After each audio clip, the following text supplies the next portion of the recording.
all of the fruits of them. And so happy new month to you from all of us here at ABC News GH. Today we ask questions that sit at the heart of every democracy. How do we balance power, accountability, and the voices of the people? The debate surrounding Ghana's anti-LGBTQ plus bill is once again in the spotlight. Social activist and lawyer Oliver Baker-Vermawo is challenging the legitimacy of the bill's approval process, raising constitutional questions that could shape the future of parliamentary accountability and legislative transparency.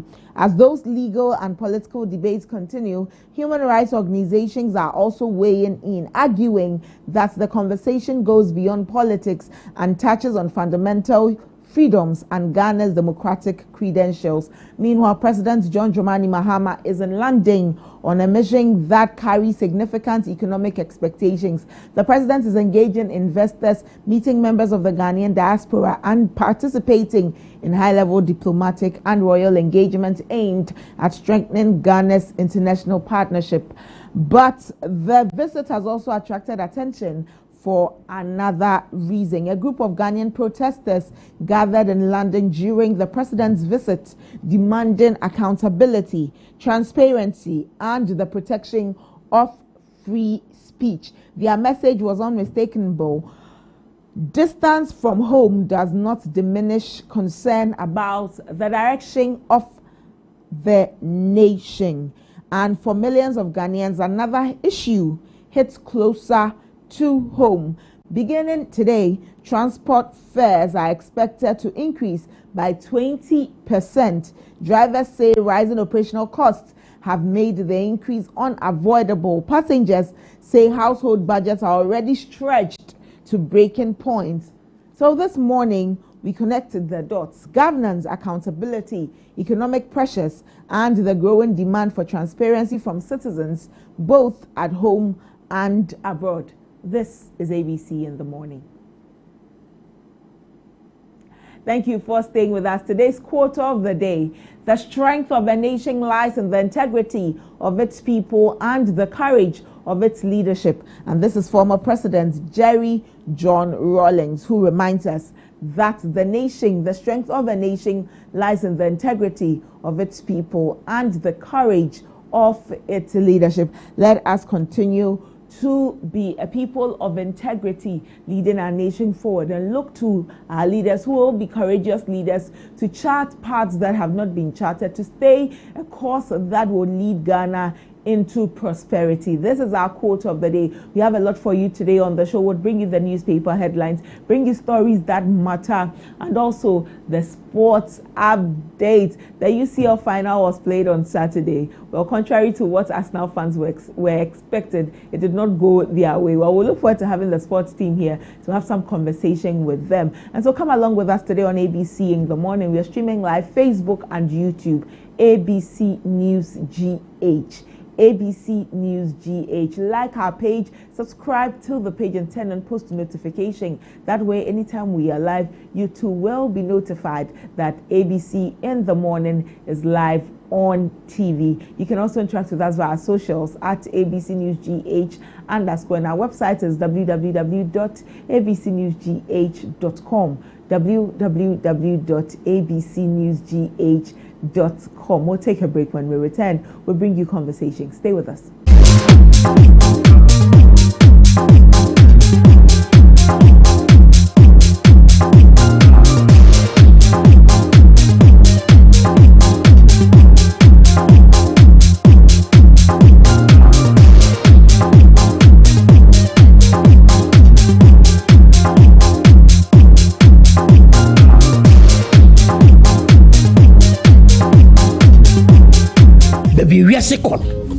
So you remember to pon advert. Let's why so by advert no you to pon na kwara nim dia. Do you need a media house to shoot quality TV ad for your company or products? Bring your company's vision to life. And you make media house we am potential films. So you must don't worry. So open to you to pon a course through advert dia contact them. We help businesses build their brands, ukureni omo dwuma ho te omo quality cameras omo twa reach their target audience and ultimately drive sales and revenue growth. Omo dwuma bi ni o omo dwuma ye perfect o contact no be good script about your product sound jet they will give you quality pictures.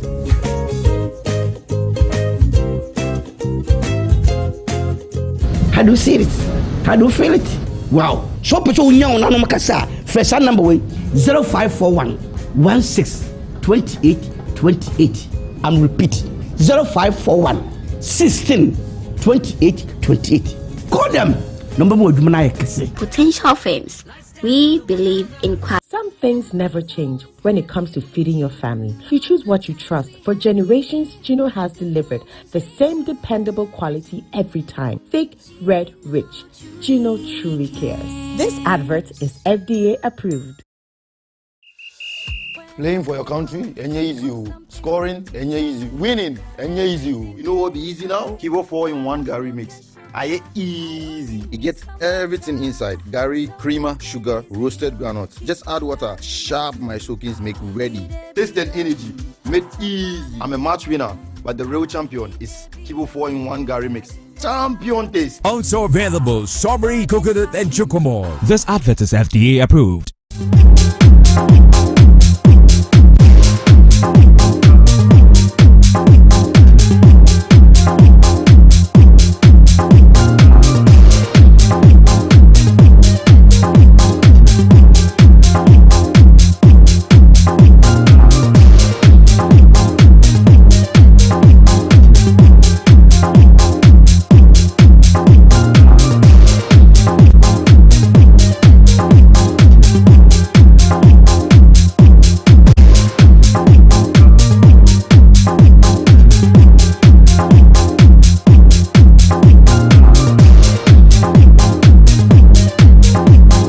Thank you for staying with us. You're still watching ABC in the morning live here on ABC News GH. Let's turn our attention to the newspapers and bring you what they are saying. This is the Daily Guide. On the front page of the Daily Guide, Heath Goldfields unveils $20 million 5-year community development plan. Also on the front page of the Daily Guide, $250 million investment to transform Damang mine, and we must build future bridges. Afoko rallies NPP. Philanthropist constructs 300-bed girls' dormitory for Nchira SHS. Oh, God bless this philanthropist for that. I'm sure the school and the girls would be excited and happy for that. Africa can't remain market for foreign ambitions. And finally, on the Daily Guide, e-visa, visa-free travel, and the future of African immigration. Grab a copy of the newspaper and read some more into these stories. Prophet Adam Chedria appeals for passage of anti-witchcraft bill. All right, we'll take a look at that and grab a copy and read some more into that. Mahama courts investors meets King Charles in landmark UK visit. Also, TCDA Russian giant join forces to revolutionize Ghana's shea industry. And Bank of Ghana steps up reforms to shield economy from emerging risks. And fuel prices take different paths from June 1. All right, let's take a look at more newspapers. On the front page of the Daily Graphic, GRA activates new tax administration platform. MMDC is to be elected. Current batch last to be appointed. And this is by cabinet. And huge on the front page of the Daily Guide of the Daily Graphic.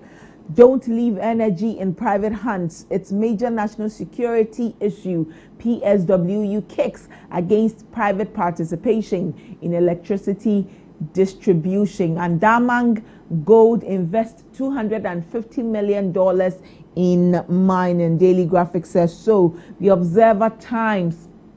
Anti-LGBTQ bill debate. Some judge says bill is strong, but for Iwa disagrees. 600 more Ghanaians register for evacuation from South Africa. We look forward to seeing them. And also on the front page of the Observer Times, Africa needs strong institutions, not just potential. Alex Dade says so. Central University Law School inaugurates 11-member advisory board. Okay, and women urged to build networks. These are the stories on the front page of the Observer Times. The Chronicle reports enforcement alone can't win Galamsey war. AU ambassador Afoko to NPP move beyond old disputes. And finally, Kantanke's funeral cloths out.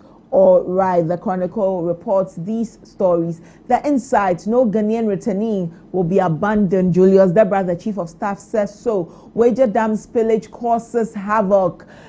Cuba denounces U.S. oil embargo as act of war at UN Security Council. Africa cannot remain a market for the ambitions of others. Alex Apau Dade. Nooks launches rent care platform as rent commissioner cracks down on illegal hostel fees. And China calls for a revitalized UN amid rising global conflict. And these are the stories on the front page of the Insight. On the Daily Statesman, let's put the past behind us. Afoko rallies NPP around unity for 2028 victory. KGL boss urges continental push for strong indigenous enterprises. Also on the front page of the Daily Statesman, NPP USA insists on using bylaws for upcoming branch elections. Appeal Court orders AG to disclose withheld documents. This is in the Edu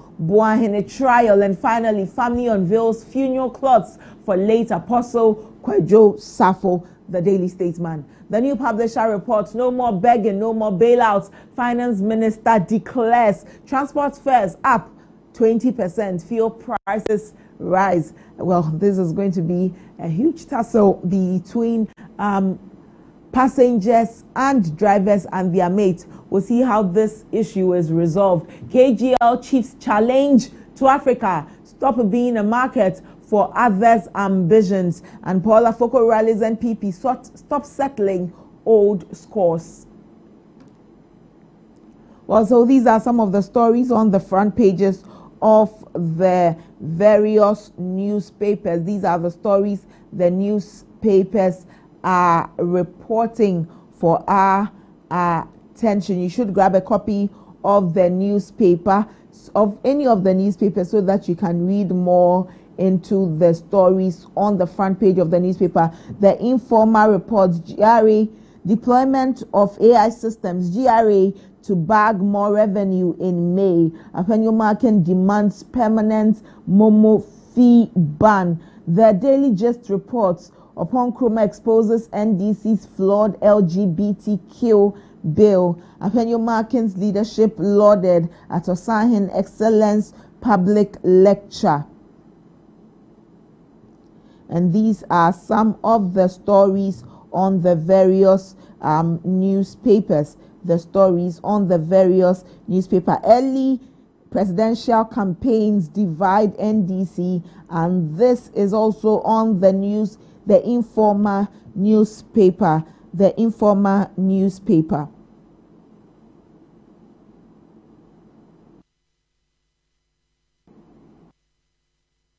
So these are the stories that are making the headlines, kickstarting the week. We setting the tone for the week today. Well, very interesting. One that I am particular about is the transport fares. We know how transport fares trigger many passengers and drivers and their mates alike. These transport fares.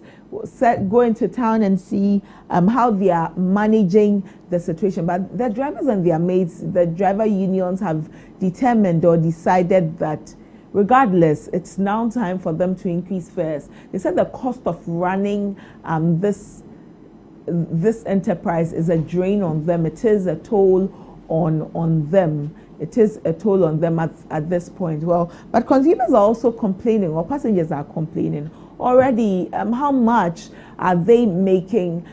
Different commodities have gone high.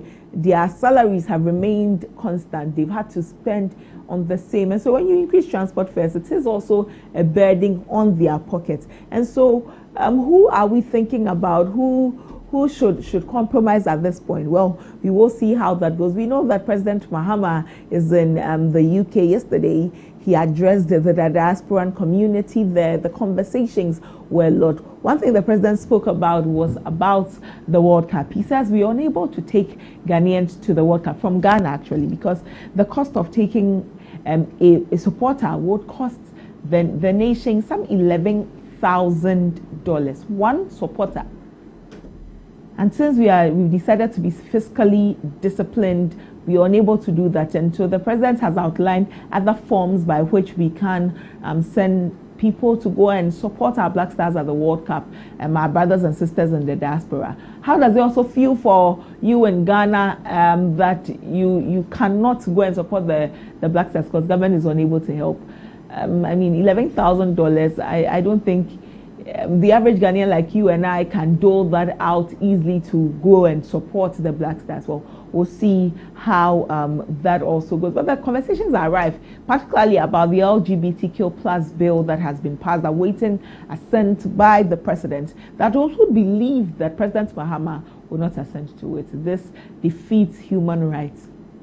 Is that going to be it? But the conversation has been a lot. Those for and those against have been stuck in their ways. Those for said that it's been a long time coming, and so indeed it had to be so. Well, let me look at some more newspapers. The Daily Gist newspaper, upon Chroma exposes NDC's flawed LGBTQ bill. Apenyo Markin's leadership lauded at Osahin Excellence Public Lecture. Africa must build its own business giants. KGL boss says so. And Afoko preaches unity in NPP for victory 2028. Former chair of the NPP seeks to come back to lead the new patriotic party ahead of the 2028 elections. Is the NPP going to give him the nod? Well, we will see. The Custodian newspaper, AG Iyoko ordered to release concealed material evidence, and Minority exposes NDC dishonesty on anti-LGBTQ plus bill. Osahin is man of resilience. Esibe Yabwa eulogizes minority leaders' diligence. And Africa must build competitive businesses, Alexa Pau Dade. The KGL boss seems to be making the headlines on almost all the newspapers. Well, he says that we should build from within and not look outside. The Ghanaian Point newspaper, ENP invests $250 million in new mining fleet for Damang gold mine operations. Raising African business champions must become a deliberate continental agenda, Alex Apau Dade. Xenophobic attacks in South Africa undermine African unity. President Mahama says so, and I fully agree with him. Halt to premature presidential campaigns now. NDC Council of Elders orders. Well, they say that it is shaking the foundations. We'll see. Flooding in Wager not caused by dam spillage, but illegal structures. The Ghana Water Limited assets. Africa Today News says Bono Regional House of Chiefs accused of fueling chieftaincy conflicts in Swatri. Okay. CEO leads TCDA to sign memorandum of understanding with Russia's Golden Forest.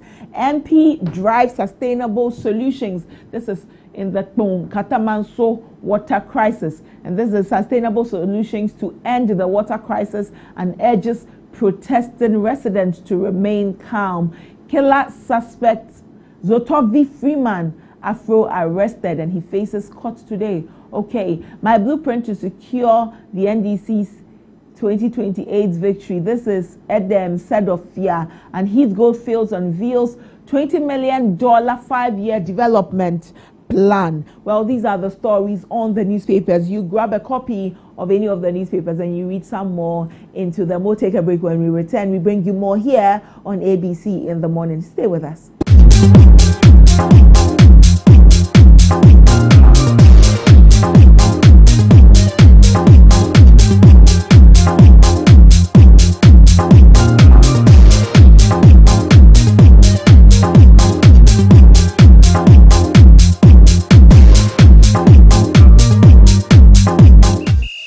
Playing for your country, easy.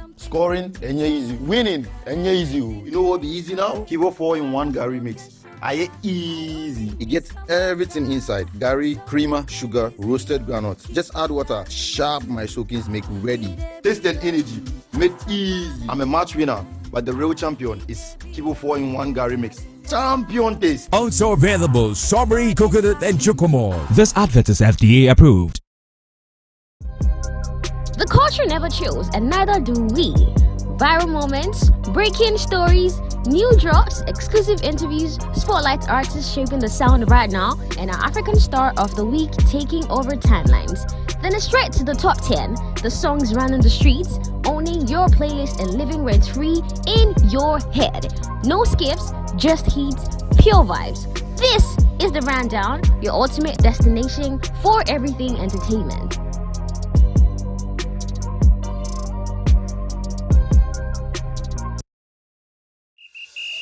Playing for your country, enye easy. Scoring, enye easy. Winning, enye easy. You know what be easy now? Kibo 4-in-1 Gary mix. Aye easy. It gets everything inside. Gary, creamer, sugar, roasted groundnuts. Just add water. Sharp my soakings make ready. Taste and energy.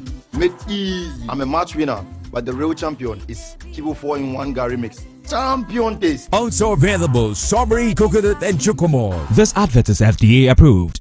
Some things never change. Trends come and go, but in your cooking, you still choose a tomato mix you trust. Because real quality never changes. Thick, red, rich. Gino truly cares. This advert is FDA approved.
Welcome back. This is ABC in the Morning Live here on ABC News GH.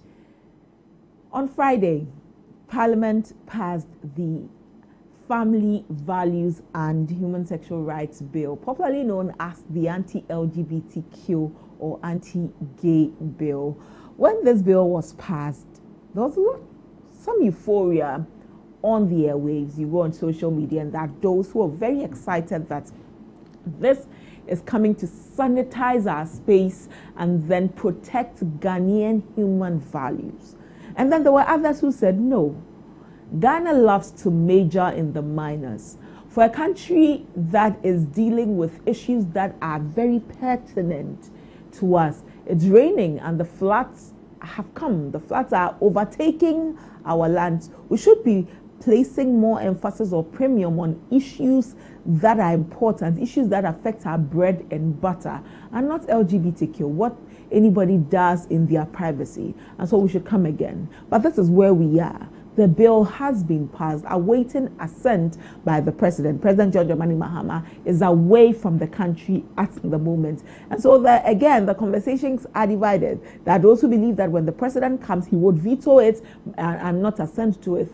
There are those who say that no, this really is an important bill and that the president cannot say he would not sign, especially seeing as those who pushed for this bill, amongst them is his own Minister for Communications, who had been very vocal about the bill ahead of President Mahama coming into office. He had said that if President Mahama does not sign this bill, if it is passed, he would have issues with it. This is where we stand. Let me take you to Parliament and then let's abreast you or keep you updated on what transpired before the bill was passed. Mr. Speaker, we will take item 41. Yeah, UCC. One.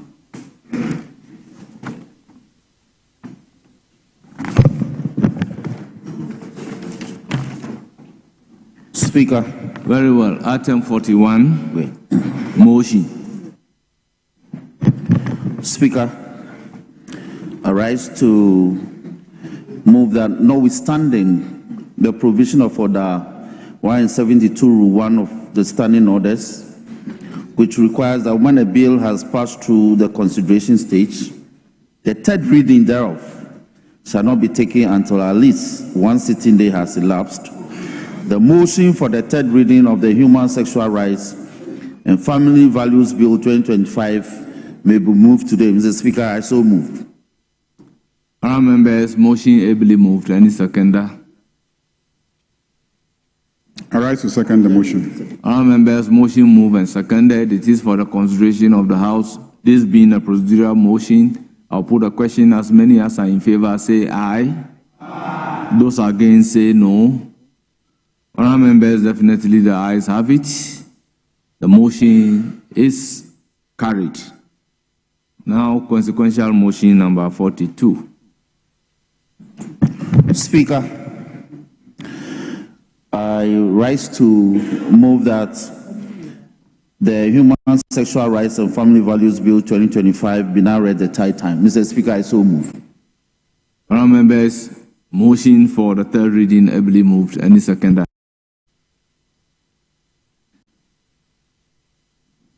I rise to second the motion. Honourable members, motion moved and seconded. It is for the consideration of the House. I will then put a question. As many as are in favour of the motion say aye. Aye. Those against say no. Honourable members, the ayes have it. The motion for the third reading is accordingly adopted. An act to provide for human sexual rights and family values and related matters. Honourable members, the Human Sexual Rights and Family Values Bill 2025 is duly read for the third time and passed.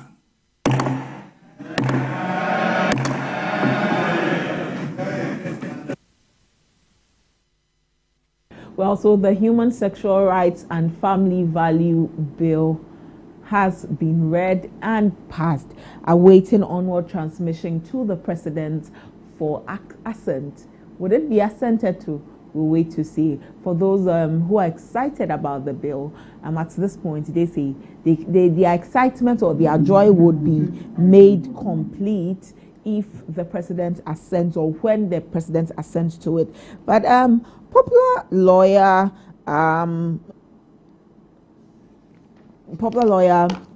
Baker Vomawo says that, well, he posted this on his Facebook. He says, turns out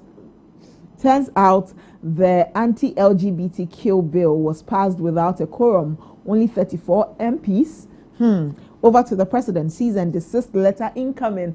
All of these are questions he is asking Oliver Baker Vomawo. Well, we'll see what he also does with this. What is he trying to tell us? What should we be expecting from his end on this? But that again, the conversation has been very varying for those who are very excited about the passage of this bill and those who are unhappy about the passage of this bill, believing that there are just so many things we could look at than focusing so much on LGBTQ plus community.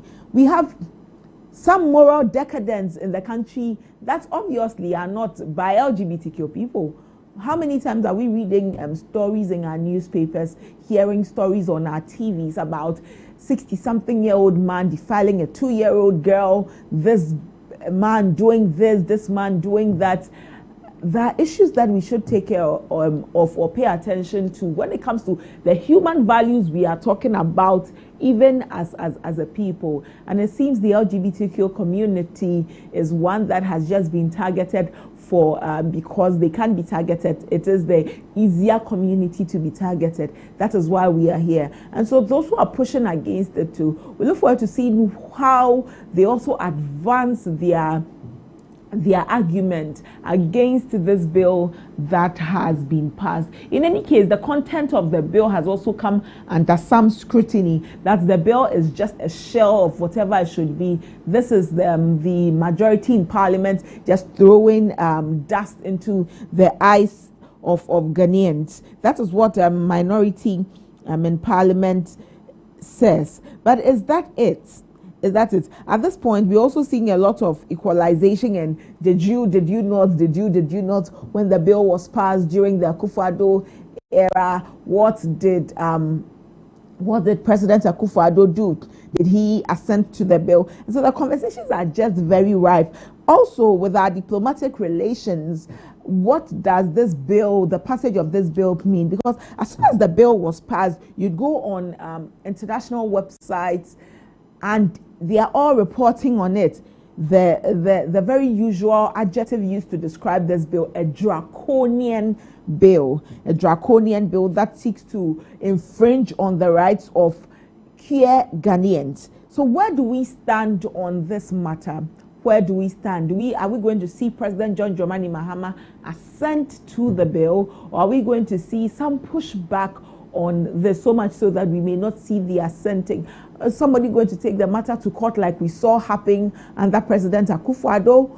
Well, we will see how this matter goes. We know that President John Dramani Mahama is out of the country. We await his return and then we'll see if he assents. But he's talking to the diaspora. He's having engagement, looking at investments coming into the country. With this bill that has been passed by our parliament, how is it also going to have a bearing on President Mahama's visit to the diaspora? Even as he speaks to Ghanaians there, he would have other relations or conversations with investors who may not be Ghanaians. How does this bill also impact the conversation that President Mahama would be having, the selling Ghana to the world? Well, we'll see how it goes. But this is how far we've come with the anti-LGBTQ bill. This bill shows that there's some, you could go to jail, some prison terms for anybody who is caught with regards to what the bill talks about, some 3-year jail term. Is this not an infringement on the rights of the people? Is it not?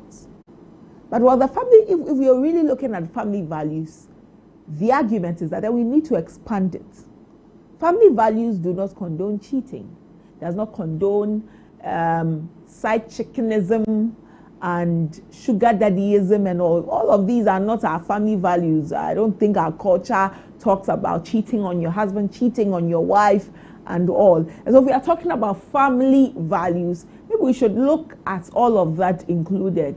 These are arguments that have been pushed, but indeed, many think that we are really majoring in the minors. We are paying attention to the things that really do not affect our bread and butter issues as a nation. We are experiencing floods because of rains. The few days it rains mean we were in huge ditches and we didn't know what to do. And so these are the things we should be paying attention to, pushing legislature for more for better development and not what people are doing in their private lives. Well, we'll see how it goes. We will continue to follow the conversation and see where the finality will stand. But let's take you to London. The president is out of the country. He's engaging with the diasporan community, speaking with them concerning what his government is doing. President Mahama tells us that World Cup, we are unable to take the number of Ghanaians that would have loved to send because of the nature of 2026 World Cup. We can't spend $11,000 on a fan to go to the World Cup to cheer Ghanaians. And so we'd rather channel our energies into procuring some tickets for some of our brothers and sisters in the diaspora who can go. This way, they already are living there. We do not have to take care of flights, fares, and all for them to go and watch it. That also has raised concerns. Don't we deserve to go as Ghanaians? We live in Ghana, so because we live here and it will be expensive, you won't take us. Others say that, understand the president. The government says it's committed to fiscal discipline. Among other things, the president has been speaking, but it's not been all rosy about his conversations. There are some Ghanaians who have also gone on to demonstrate as the president is there. What are they demonstrating about? They're demonstrating about free speech. How free speech is under attack in Ghana. Is it really? Well, let's take it to London, listen to the president and all that transpired there.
Well, we apologize for that. We'll bring you the president's speech there in the diaspora so you could hear him speak, interact with our brothers and sisters in the diaspora. I mean, it's great to have our president go speak with our brothers and sisters. One of the things I love of our president. I mean, you carry them along. It's very, very important. It's not just us in Ghana whom governance affects. It affects everybody. And so it's nice to see our presidents over the years interact with our brothers and sisters in the diaspora, let them know what's happening in the country and the government's efforts in making the country better. But President Mahama there on speaking about all that his government is doing or seeks to do as we move on, there were those who also demonstrated. You'd recall that over the past few weeks, the NPP has been complaining that government has been using the various security agencies to intimidate opposition voices,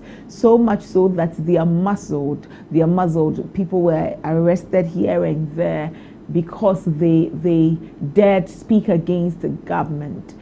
Well, government had also said that it was not in any way what the NPP was saying. When the president got to London, a group of Ghanaians went on to demonstrate. Their demonstration was about the state of free speech in Ghana, that we do not have free speech as we do.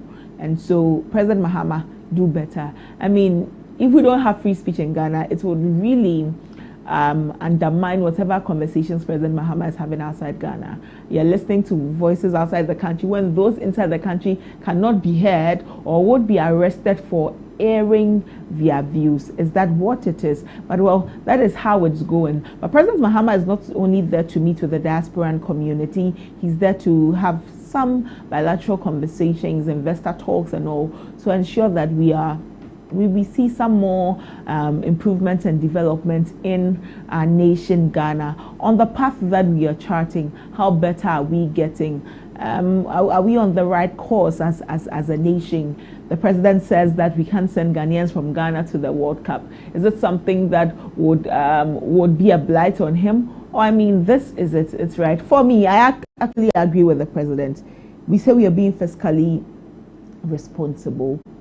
Then let's be to spend 11,000 on a supporter. We have quite a number of supporters, and I believe Ghanaians would have loved to go. But we're also very, very lucky or privileged to have a lot of our brothers and sisters in America who can go and watch our matches. I mean, we have brothers and sisters in Canada who can also go and watch. And so if the monies to go and pay for each person can at least be spread over a number of people and would go and support our players during our matches, that is great. Let's have that happen.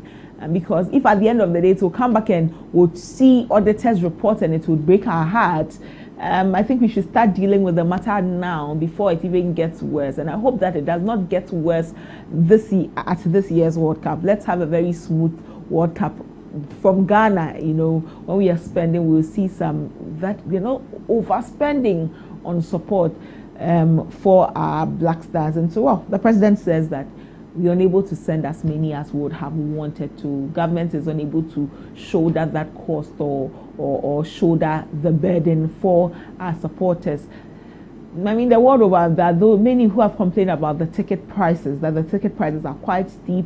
They're unable to afford these prices. And so if government can subsidize these ticket prices for our brothers and sisters abroad, maybe do some half and half, that would be great, so they can also go and support our illustrious Black Stars. Maybe this will be the year that the fortunes turn for us. It's been a very long period of Black Stars playing without the joy that Ghanaians would expect to experience. We watch the matches and we are quite apathetic. We just have to watch it. And when you show a little emotion, if you had broken a bit, so you showed yourself from that. Well, we hope it gets better. But that's what President Mahama is saying concerning the World Cup. And he's still there. Again, we wait for him to return, see how the transmission of the anti-LGBTQ bill to him, and wait for his assent. Let me take you back to London and listen to the president. Well, I'll take you back there very soon. You listen to President Mahama interact with the diasporan community on what he and his government are doing. And I mean, you and Ghana with me here so far, how would you rate what the president and his government have been doing? How would you rate the work they're doing at this period, just about 10 days to the World Cup? All conversation is now on the financing on the World Cup. You've heard the president on this financing module. Maybe you had quite some hopes of going on government tickets or on the back of government. Now that you hear that government is deciding not to, how does this also come to you? Let's go to London and hear President. Let me acknowledge our traditional rulers. Your regalia is so beautiful. It advances Ghanaian culture, and we thank you very much.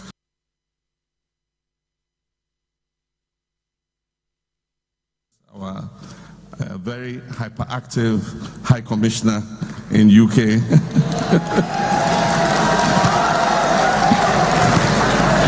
And all our beautiful citizens. Let me acknowledge our pastor who said the opening prayer, Pastor Ohene Prekuya. Okay, and imams who will say the closing prayer. I acknowledge all of you. I have a speech here, but I tended not to read it. I just want to make a few remarks because several of our senior government officials have spoken, and these are people who are helping me to achieve what we're achieving in Ghana. when you go to a restaurant and the waiter serves you with the food, you eat the food and it's very delicious, and you compliment the waiter and say your food is very delicious, but it's not the waiter who cooked that food. Those cooking the food are in the kitchen, and those are my ministers and all my senior government officials. And so we share the honor together, we share the credit together, and in what we have managed to achieve. We have my Minister of Finance has spoken. I think Guzi has spoken. Governor of the Central Bank have spoken. The good thing is working as a team. If you can have individual talents, but if you don't work as a team, you don't achieve as much rapid progress as you should. But I'm happy to say that this government is working as a team, and we understand each other and we're working together. This visit is important, and we came mainly because of the UK Investment Summit. And so that summit will take place tomorrow, and I'm hoping that as many of you as possible can join us, because there will be more detailed discussions on what is going on in Ghana, what the investment opportunities are. The Ghana Investment Promotion Council is here, the State Housing Company is here. Indeed, so many of our chief executives of SOEs are here, and you get an opportunity to get more in-depth knowledge about what is happening. We'll also have a breakfast meeting with the UK Prime Minister Keir Starmer at 10 Downing Street to discuss bilateral issues. And then we also have the privilege of a courtesy visit to King Charles during this visit. We'll also have a lecture at Chatham House, and so those who are able to attend can also join us. And then we'll also give the keynote address for the Africa debates. And so it's quite a packed program. But as part of our accountability to the people, I cannot come to the UK without meeting our fellow citizens and sharing a moment with you.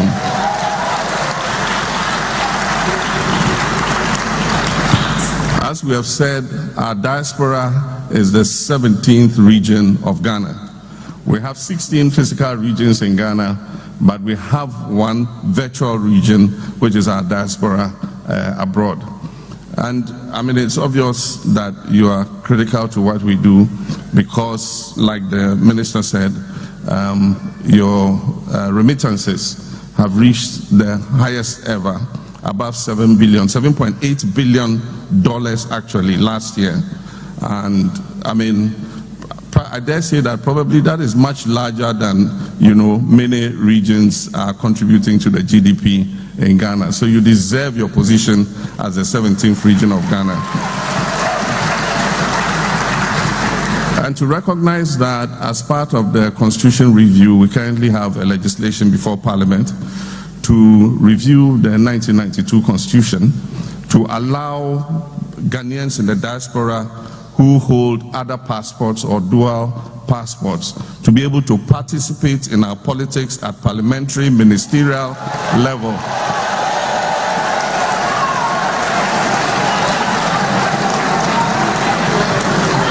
And I privately call it the Jechikwesin law, because of the tribulations this man went through. He almost ended up in jail, but I was confident that it wasn't going to happen, because I knew we were going to win the election and he would gain his freedom.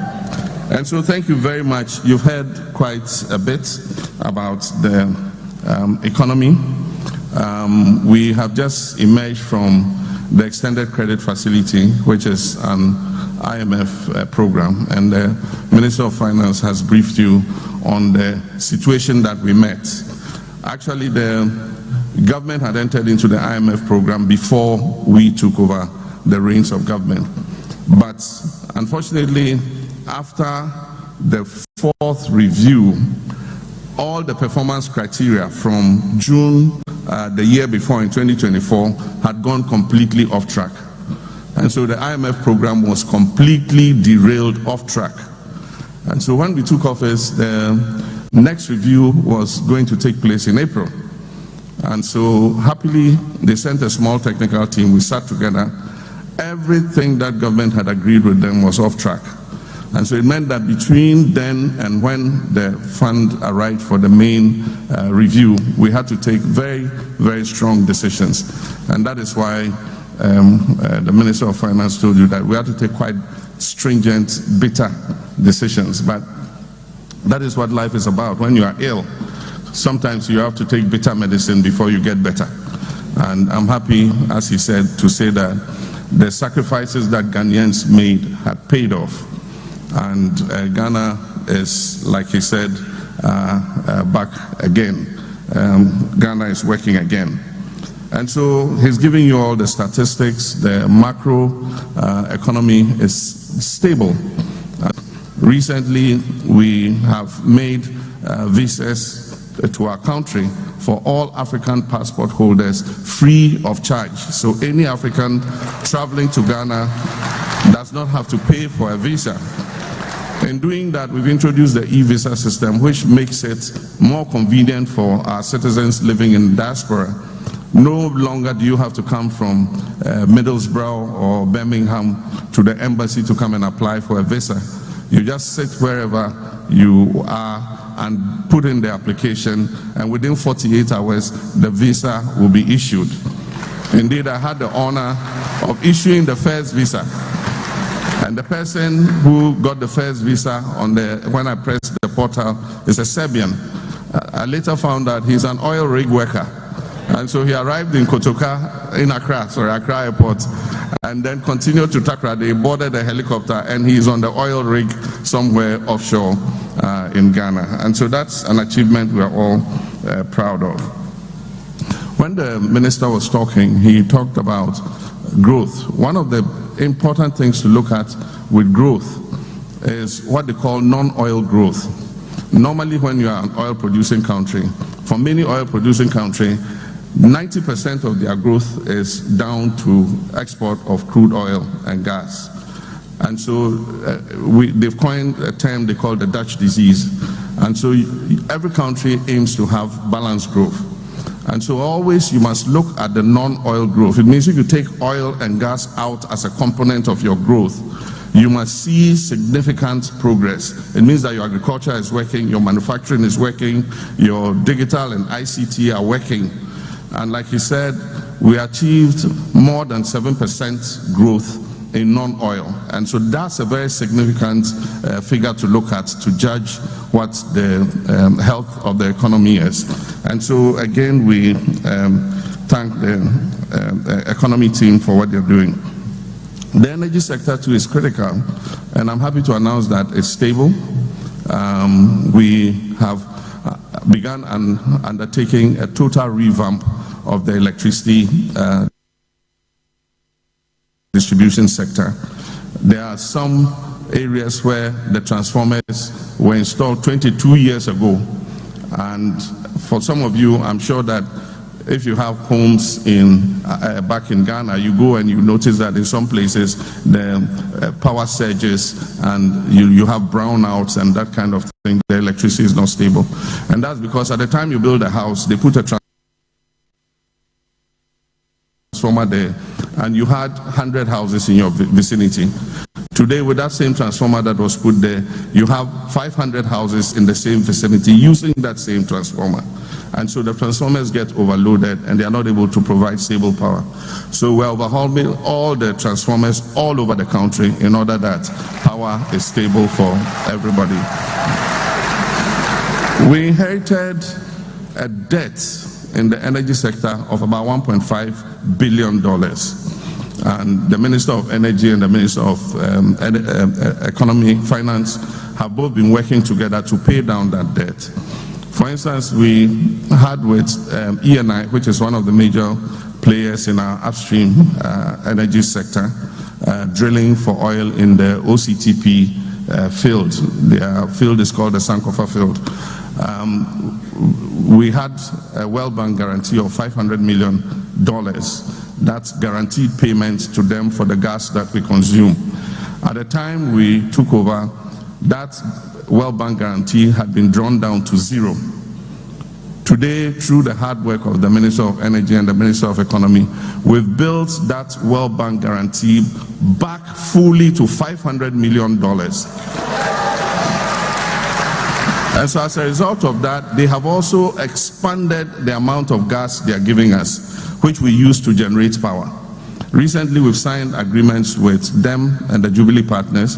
The Jubilee Partners, we've signed an agreement for them to invest another $2 billion in drilling new wells offshore Ghana in order to increase the amount of oil and gas that we produce. We've also signed with ENI to invest another $1.5 billion in the OCTP field to increase the amount of gas and oil that we produce.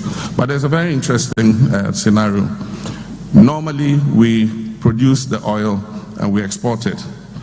And then we import finished products, or we import crude oil to refine. We are just about to make history again. We did it in my first term, but after we left office, it didn't continue. We are about to start to refine our own crude. And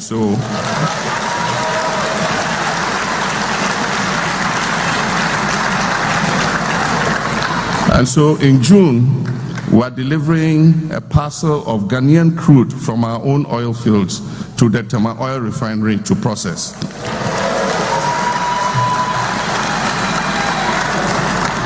And that is what we call value addition, because we process, we mine ores like manganese, bauxite, and all the other ores, gold and everything, and then we ship them out to be processed by somebody. And so in that processing, we're creating jobs in that other person's economy. And then the products for which we sent the ores abroad are made into finished products, and those finished products are exported back to us. And so we need to pursue value addition, not only in the mining sector, in the oil and gas sector, but also in the agriculture and other manufacturing sectors.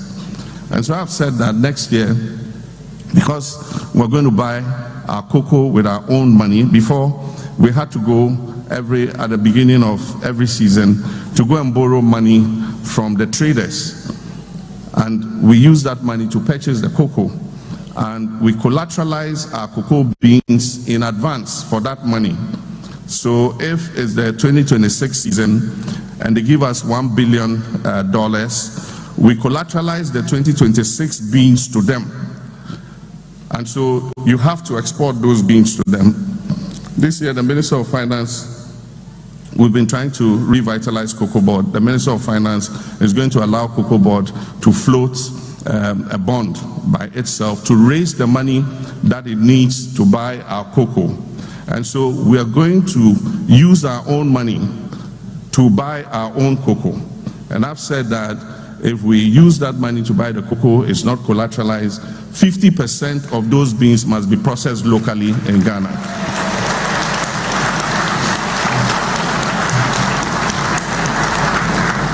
Because we export all those cocoa beans, and the grinding and the processing is done outside, and then the chocolates and cocoa powders and cocoa drinks are exported back to us. We're going to process ourselves, and also export finished products, not only within the continent, under the African Continental Free Trade Area. Cocoa products qualify because almost 100% of the content is locally sourced. And so it qualifies perfectly under the African Continental Free Trade Area. And Ghana should be able to supply virtually the whole of Africa with cocoa products. And so we're going to do that. We also had a problem with independent power producers. A certain amount of our power is produced by private investment. And at the time we came, we owed them about $1.5 billion. There too, the Minister of Finance, Ato, is working with the Energy Minister, have managed to pay down that debt.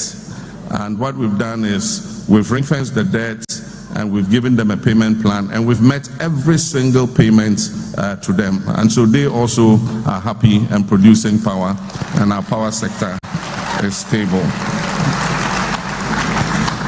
So let me just touch on two more things, and then I think I'll give you the opportunity to ask any questions that you want. One is governance. Governance is important. Ghana has progressed in the Press Freedom Index. We've moved up more than 30 places on the Press Freedom Index.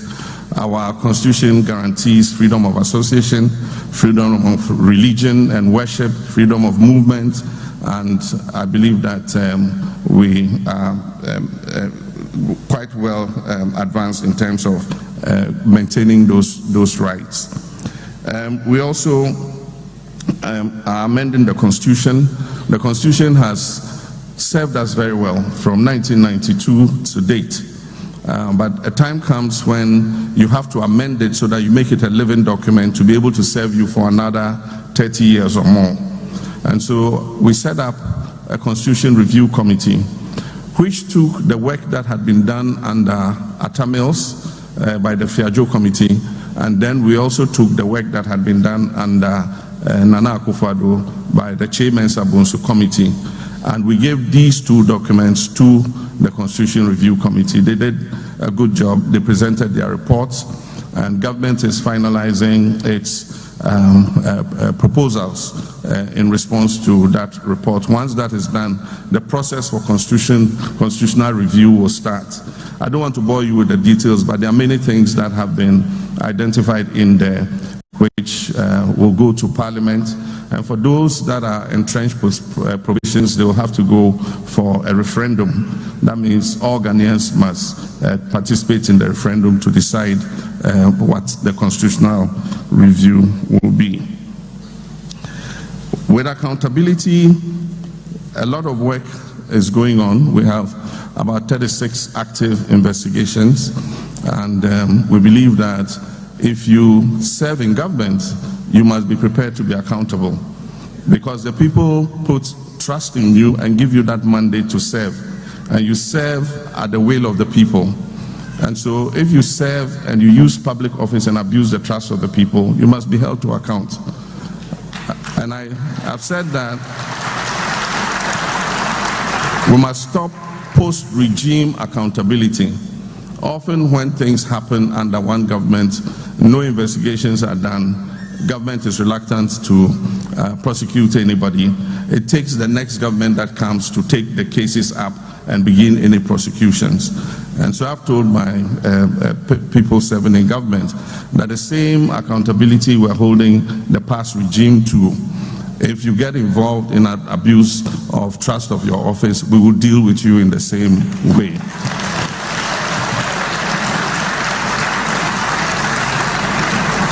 And Mayor in Tree, we say, Aba ya de botechi, no ya de beboba. Yes. It reminds me of our President Rawlings of late, blessed memory. He said, Aba ya de botechi, edaho.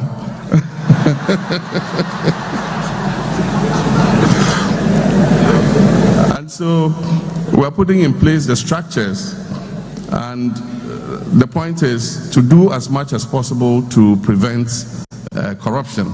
And now technology allows us to be able to do that. The former digital budgetary platform we're using, which is the GIFMIS, is no longer fit for purpose, so we are upgrading it. That will allow us to see in real time how Ghana's money is being spent. And because we're using blockchain technology, if you go in and you put anything there, you can't go back and change it. And so if you put in a fictitious invoice, we will find you out, because once it goes in and it is queried, we'll come back and arrest you. At the port, we've introduced AI to help our customs officers do the evaluation. And so far it's working very well. Ato is a very happy man, because every day he gets the notification on his phone how much money the AI has saved him in terms of revenue leakages, and he sleeps well at night. You know, sometimes he forwards it to me when it's a record high. He says, President, look how much the AI saved us today. You know, so we're doing that. We're setting up audit courts. Every year you hear the Auditor General's report. Ghana lost 12 billion CDs from misappropriations and things. The Chief Justice has graciously set up audit courts. And so this time we're not just going to go to the Public Accounts Committee and say that this person misappropriated this person misappropriated this, and nothing happens. After the Public Accounts Committee has looked at it, the Attorney General and the Auditor General are going to take out all the people who have misappropriated, and we're putting them in front of those special courts to either refund our money or proceed to Nsawam and go and catch some rest there.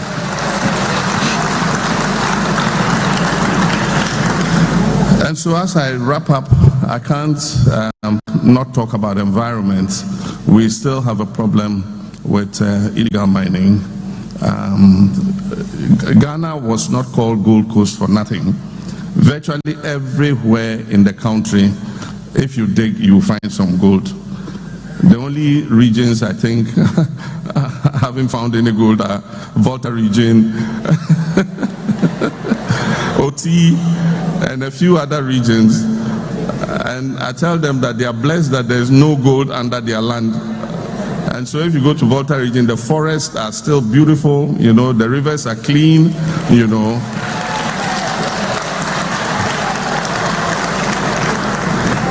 And so we won't give up the fight. Communities have become used to relying on illegal mining for their incomes. So we have been in discussion. It is about what they call formalization of mining. Other countries have had the same problem, and they've been able to formalize their small-scale mining sector.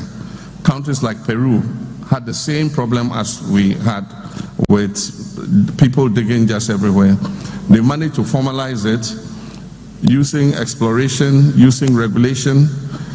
Now their geological survey is able to explore using some new satellite technology to be able to identify exactly where the gold is. And when that is identified and a lease is given, you have to do all the infrastructure work to prevent poisoning the waters or everything before you even put a shovel on the ground. And it has worked quite well for them. In our case, exploration is not done. They take a concession 20 kilometers square. They go to this corner of it, go and dig. Then they wash, they say, oh, bibi here. Then they go and dig here. Oh, there's nothing here. Then they go and dig here. It's like just shooting in the dark until they hit a vein. And then when they hit a vein, they just start digging and washing the water into the environment. And so our aim is to formalize, and that's why we set up the Gold Board. The Gold Board is not only to sell gold, it is also to invest in reclamation and also formalization of the small-scale gold mining sector. But in the meantime, we have the task force, which is called NIMOS, which goes around and confiscates these excavators.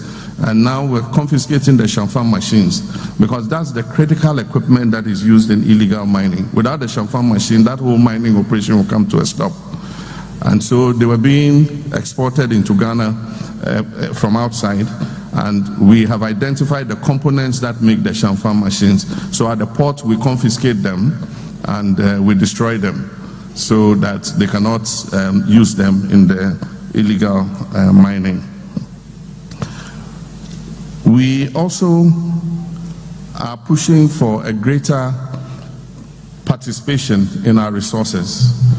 It is only natural. I mean, for many years, we have given out huge concessions to foreign companies.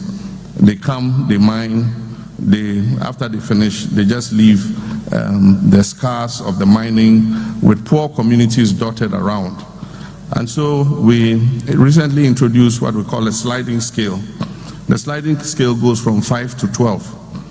And so if the price goes down to, let's use gold as an example, if the price goes down to say $2,000 or $2,300, the minimum royalty is 5%.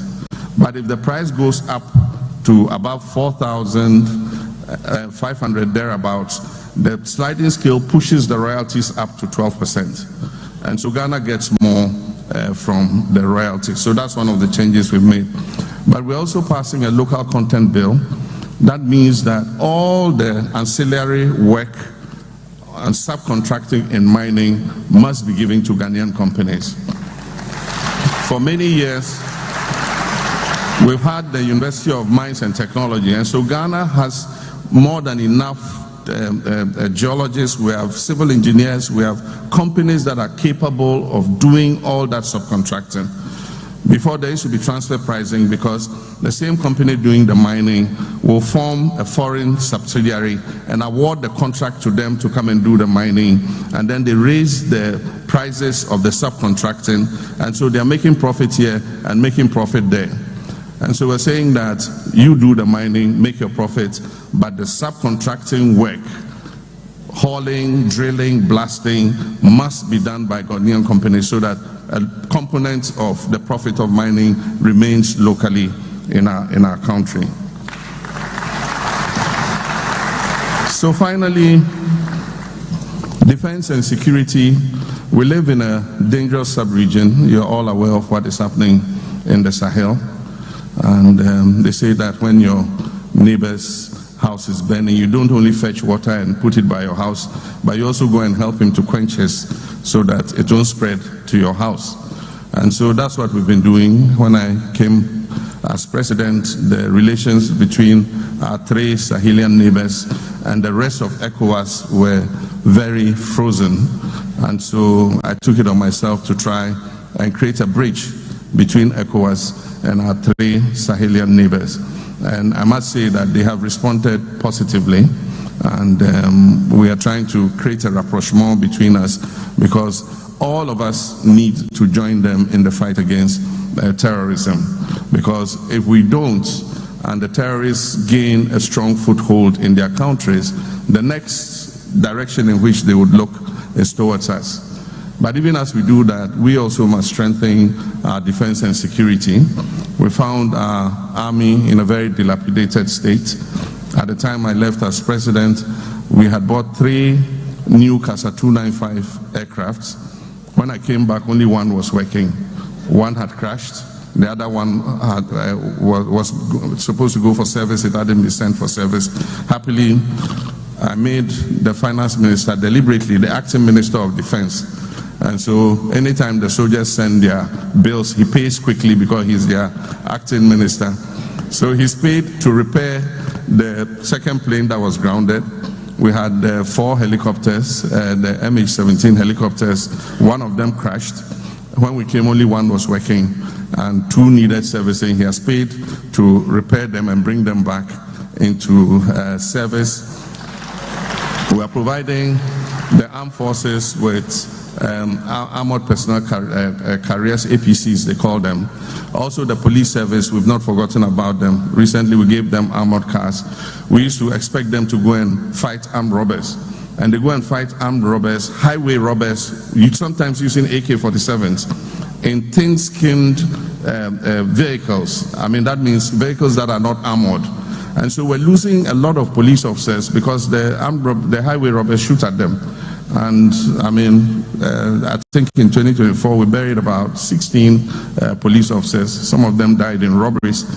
And so, again, by the generosity of the Minister of Finance, he released some money and we bought them 40 armored vehicles. And you can already tell, because our roads have become safer, they do the patrols and they know that they are protected and that government thinks about them and their safety.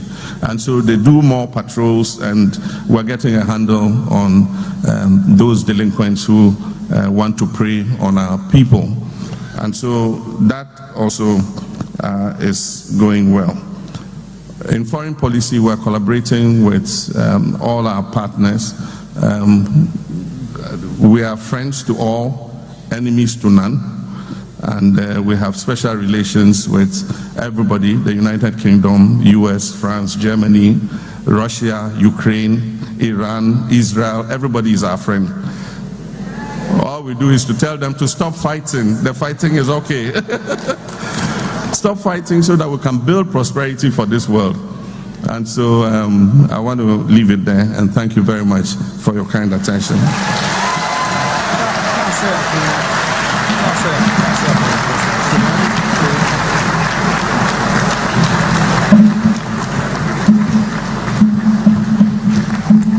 and gentlemen, a round of applause for His Excellency John Dramani Mahama, President of the Republic of Ghana.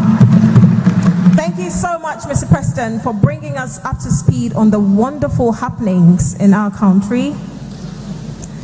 Ladies and gentlemen, what a wonderful communicator we've got for a president. Do you agree with me? Do you agree with me? Let's give him another round of applause then.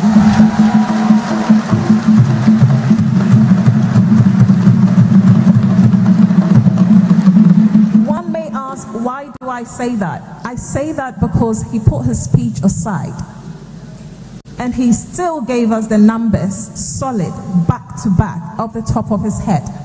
What more could you ask for? Thank you very much, Your Excellency.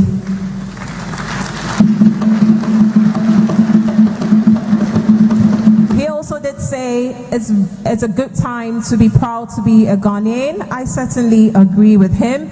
If you're proud to be a Ghanaian today, just shout Ghana to the world.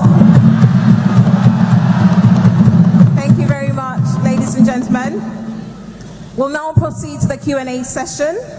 Our President and his able ministers are all ears to listen to you and to answer your questions as well.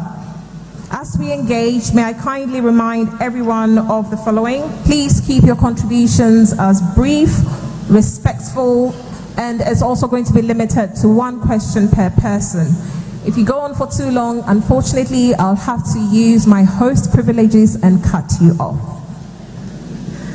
We also encourage everyone to focus on issues of national importance and avoid matters already being dealt with through diplomatic channels and institutional channels as well. We've got the privilege of having the President here, so let's not waste that opportunity by talking about issues that the Ghana High Commission can handle for you, for instance. We've got some ushers in the crowd with microphones.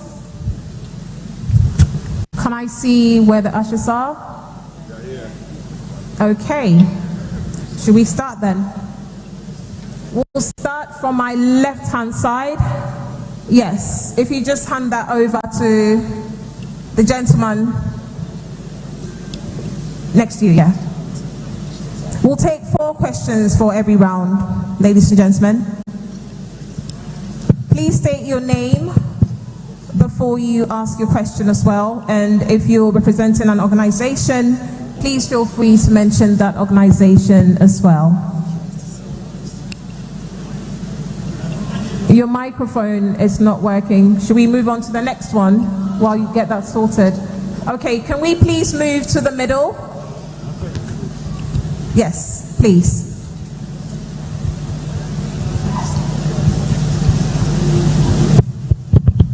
Hello, Your Excellency, Ministers of State, ladies and gentlemen, my name is Elijah T-Bob. I am East London Branch Chairman. I have one simple question for our President. You have stated not once, not twice, but several times how we in the diaspora contribute heavily to the economy of Ghana, almost to the tune of $8 billion annually.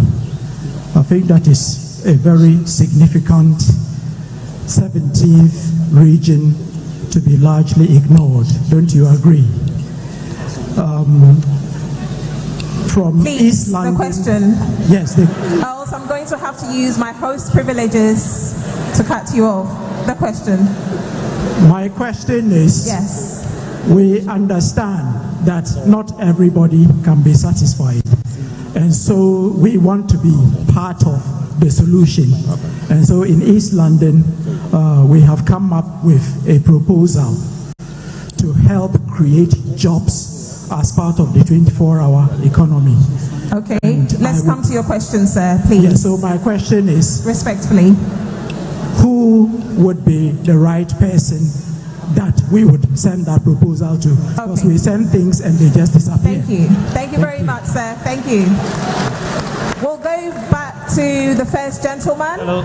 On my left-hand side. Thank you. Hello, my name is Edwin Essel, a member of the Ghanaian community in the UK. Ladies and gentlemen, please, let's be quiet. Mr. President and dignitaries, we've talked a lot about transparencies and what oral, when the new government took over, we had so many stories about the cocoa board and misapplied funds, etc. My proposal here is, in the interest of transparency and accountability, why can't every single public institution be made to produce audited accounts every year? That will avoid all of those noises year after year. Thank you very much. No, one per person, please, respectfully. Thank you very much for your question. Okay, let's go to the right-hand side. Who's got the microphone on the right-hand side? Please. Yes, sir. Thank you very much. My name is George Echampo, and I represent Leeds branch. I'm the communication officer for the Leeds branch. Leeds is well known, a very vibrant one, very known by Excellency Mrs. Zita Benson. She knows Leeds very well. We are very vibrant. My question is very simple, and is to His Excellency. My question is about reversible reaction.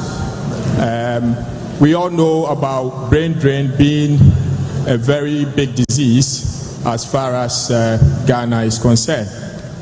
Now, I'm asking what His Excellency and the government is doing about trying to sort of create a database so that people who are capable and the elite people of this of the diaspora can channel through it so that they will be known, and if there are availabilities for certain positions and certain jobs, it can be known. Thank you very much for your question. We will take the last question for the first round. Let me look towards the back. The gentleman with the Ghana flag. Yes, hello. In the red hat. Hello. Okay. Your Excellency, my name is Anderson and I represent the Ghana International Supporters Union. I want to find out, I know Ghana is carrying supporters to the US for the World Cup. Have you made any provision for those in the UK and groups that are also not in Ghana but want to be part of it? Please. Thank you very much. Thank you. Thank you for your question. We will now give Your Excellency, the President, the opportunity to respond to those questions, and then we'll move on to the next round. The floor is yours, Your Excellency.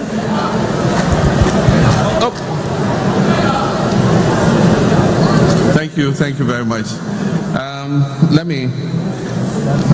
I think I'll just answer this round and remain here so that I don't have to keep going between my seats and this place. With regards to the first question, and that's the East London chapter, I'm proud to say that my roads minister, Kwame Abuja, was vice chair of the East London chapter, and Atufosin was a member of the East London chapter. And so there is evidence of many of our people coming back and being integrated into the system. Indeed, that is why we're doing what we're doing and amending the constitution to allow you to participate at every level of governance in Ghana. Before, if you had dual citizenship or you were not exactly resident, you were cut out from participating in some aspects of Ghanaian life. But like we said, being the 17th region, you must be free to be able to come home and participate. And normally what I say, this links with the issue of brain drain, is that when I go, I don't tell our citizens, come back home and come and work. You must do it strategically. relocating can be very shocking. I've seen people just pack their bags and going home, and they get back home, and in a year they are so frustrated, that they virtually pack and come back. And so take your time, look for what you want to do when you get back, and you can even start it, and make sure that it is, being grounded before you relocate.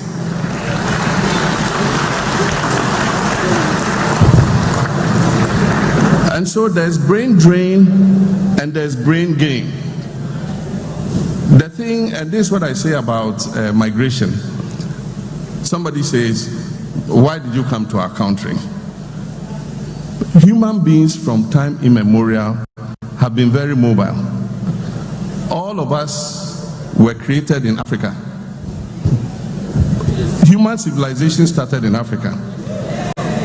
And then our cousins, the British, migrated and came here. The Chinese migrated and went there. Everybody migrated to somewhere else. And people move for many reasons. Some for opportunity, some just want to travel and go somewhere else. And so just as you say somebody is in your country, you too, your people are in that person's country. And so in Ghana we have everybody. We have British, we have South Africans, we have Sudanese, we have everybody, and we're living together. So I think that it is that diversity, and our elders say, for those of you who know that, and a chichiri crew, because a hoho come sometimes with investment, and sometimes they come with new ideas that you never thought about. So there will be brain drain, there will be brain gain, but it's to the benefits of everybody. When we came, there were several state-owned enterprises, and I should have added that to my report. I'm pleased to tell you that a lot of the state-owned enterprises are turning around. That has been one of the major stumbling blocks on economic progress. Even while we are being disciplined and we're making sure that we're using the money properly, people as chief executive of state-owned enterprises, and they go and make huge losses, and because they belong to the state, those losses are contingent liabilities on the public debt. And so now we focused on them. We have the state's interest and accountability, whatever office, that supervises them. We found out that some state-owned enterprises had not presented annual reports or audited accounts for 7 years. I mean, who runs an organization like that? For 7 years, no audited accounts, no, annual reports. And so we've made it part of their key performance indicators. And so I've told the CEOs that by a certain date, SIGA has set the date, I think it's middle of this year. If you have not presented your audited accounts, you haven't presented your annual report, the road is your face, you go home.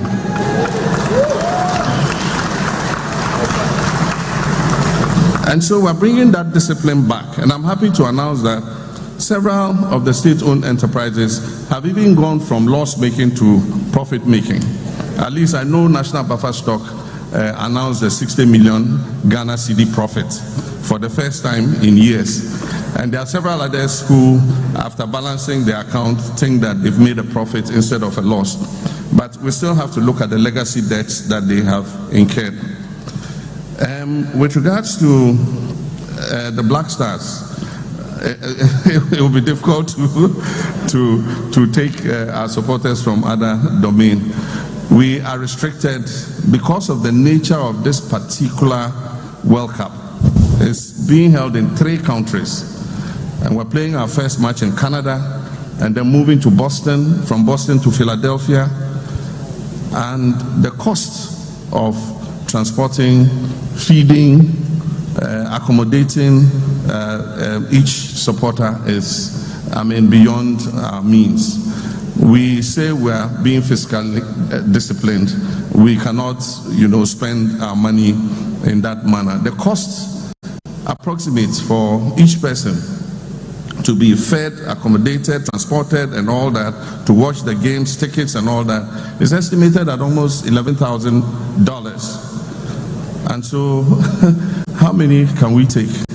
So, we are concentrating mainly on the supporters' unions. They have a tradition of following the team to different places. They've been here to the UK, they've been to Germany, and they are registered members of the supporters' union. But what we're doing is we are procuring tickets for Ghanaians in the diaspora who want to attend the games. And so if you want to attend the game, you will get a ticket to attend the game. And so we have organized our chapters, our Ghanaian citizens in Boston, in Philadelphia, in Canada. And so the tickets that we have purchased, we would give to them to be able to watch the match. If any of you want to travel across and get tickets, I think that there's a way we can manage for you to get tickets to watch the games. Thank you. Thank you very much, Your Excellency. We'll take the next round of questions, and thank you for the advices and the nuggets of gold you dropped for us. You've told us that when we want to move back home, we have to do it incrementally, not the big bang. Yeah. Yes, thank you. Next round. Can the microphone please be brought to Nananom in the front, please? Who has the microphone? Can you kindly, just one question from Nananom for now, please. You haven't got a woman yet. Oh, okay. You go, sir. All right. Mr. President, first of all, thank you for coming. And my name is Nana Pimuswansa, Ahinimahine of Yamuasin, and representing the Omahine of UK and Ireland as well. First of all, we have to thank you for bringing us our first female High Commission to the UK. She is doing amazingly well. So we thank you. Mr. President, one of the major culprit deaths in Ghana is accident. The way accident is causing death, if I'm not scared, I think it will be number one or number second of untimely death in Ghana. And whenever I'm talking about this particular issue, I become so emotional because my only mother who raised me passed away through road accident. Okay. We just got a message that you are going to do an express road from Kumasi to Accra, which is one of the main road causing and losing a whole lot of life in Ghana. Mr. President, we just want to hear from you. Is this just one of the campaign promises or just a promise to the Ghanaian, raising our morals high, or this is coming to be a reality of life? Thank you. Thank you. Thank you. No, sorry. We're going upstairs. Mr. President. Please cut the mic 1 second. Topping up of what he said. Okay, please. top up. My name is Dana Amonu Jamfu Adebra, standing as a Santa Hima, UK and Ireland. This is just a proposal, Mr. President. Our king said Kumasi and Accra Road, a proposal to the 24 hours economy, which we are interested in. Honorable Gustitano is here. Please, why can't we start the 24 economy at Kumasi and Accra Road? Thank you very much, our Queen Mother. Thank you. Ladies and gentlemen, we need some gender balance here. Well, our Queen Mother has spoken, but the President reminded me that we haven't yet had any questions from any of our ladies. Let's go upstairs. Who has a microphone upstairs? My name is Dr. Ren. Greetings to... Hold on, please. Hold on. Let's have some decorum here, please. We're taking a question from upstairs first, please. Good Is there a evening. microphone upstairs? Yes. Okay. Good evening, Your Excellency, my dear lady, Mrs. Zita Saba Benson. My name is Dr. Ren. Mr. President, I've been in the security for many years here in the country. My question is very simple. How do you balance cost savings with national security, considering when choosing a travel on commercial flight? I ask this because just recently we saw Shatawale in town. He came with a private jet. I am told that you traveled on a commercial flight. So the question is simple. Do you believe commercial flights provide adequate security for a sitting president? Thank you very much for your question. We'll take a question from the middle. There's a young lady in the middle. Please hand the microphone to her. Thank you. My name is... Hello, everyone. Hello, my rival. You're standing there enjoying yourself, aren't you? Sorry. Okay, so my name is Beatrice Asante, and I advocate for the youth in UK, and I work with Omega TV. Yeah? Okay. So, Mr. President, the last time you came, I remember I asked you that what are you doing to help the youth integrate with the youth in Ghana and here?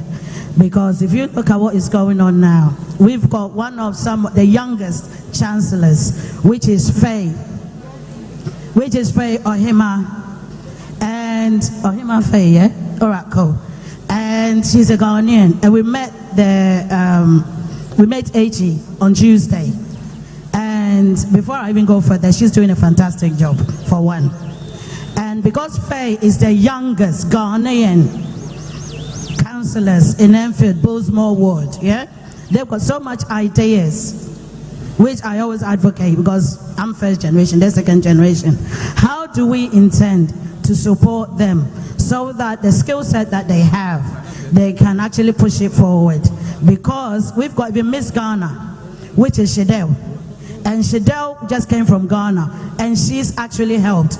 And I keep saying, my genre is to support the youth. So how do we, the Ghanaian community, intend to support them? Thank you. We'll take a last question before His Excellency responds. There's a young lady in the aisle, in the middle. Kindly hand the microphone to her. Thank you. Hello, everyone. This has been a very enlightening session. It's fine. You can take it. Hello, everyone. Yes. Okay. My name is Rachel. My question is just a request. I bought, Mr. President, I bought your book online, my first coup d'etat, and I was wondering if you could sign it for me.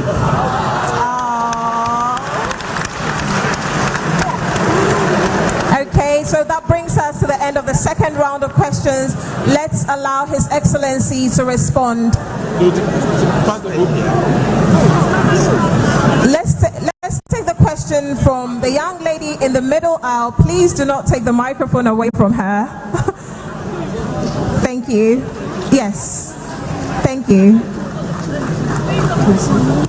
Yes. My name is Bevelyn. I'm 18 years old, and my question is, my name is Bevelyn. I'm 18 years old, and my question is, how does Ghana plan to attract more foreign direct investment in a way that ensures that there's no resource crowding and displacement of domestic businesses, especially as a young person with future business ambitions? Thank you very much. Thank you for your question.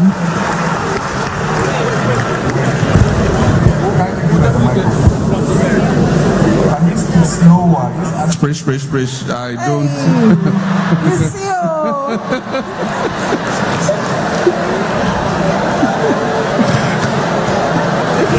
Take your time, speak slowly. Please, do it one by one. Thank you. My name is Bevelyn. I'm 18 years old. And my question is, how does Ghana plan to attract more foreign direct investment in a way that ensures that there is no resource crowding, so like raw materials, like employment? Oh, there's no resource. Yes.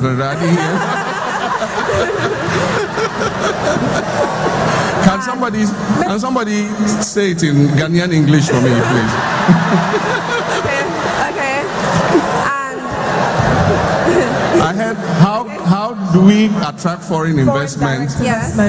So that something from the rest of Irish. So that the foreign businesses don't take away a lot of resources like jobs or like labor or resources. Yeah, thank you. And so that there is no displacement of domestic businesses. That foreign businesses come and they provide like cheaper products, like I don't want to name some names, but they provide cheaper resources, and this displaces a lot of local businesses who might have more high cost of production. Thank you very much for your question. Thank you.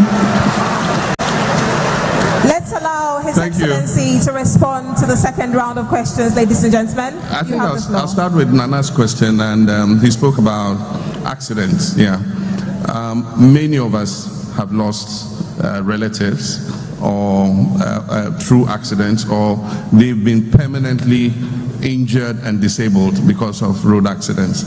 Now, the main reason is multiple. There are many reasons for it. One, our licensing regime is a problem. People are able to get driver's licenses without going through the rigorous testing that they have to go through to be able to get the licenses. And then the second one is also the road infrastructure. Ghana has maintained the old road infrastructure that was left us by the British. And these roads were single lane highways. And so you have one traffic going in one direction and another coming in the other direction. That is a recipe for accidents, because wrong judgment in overtaking leads to head-on collisions. And so we have taken a decision, and I'm happy the road minister is here under the big push. Major roads, that is our busiest roads, are being dualized. And so you would have 4 lanes, 2 lanes on one side going in the same direction, and 2 lanes on the other side coming in the same direction, so that the issue of single lane overtaking and collisions will be a thing of the past. And so the Accra, Winneba, Mankesim, Cape Coast, Takrady Road, which is one of our busiest roads, is being converted into a dual course highway. The Accra, Adan to Aflawo Road, which is another of our biggest roads, is also being turned into a dual course highway. But then the iconic one is the Accra Kumasi Expressway.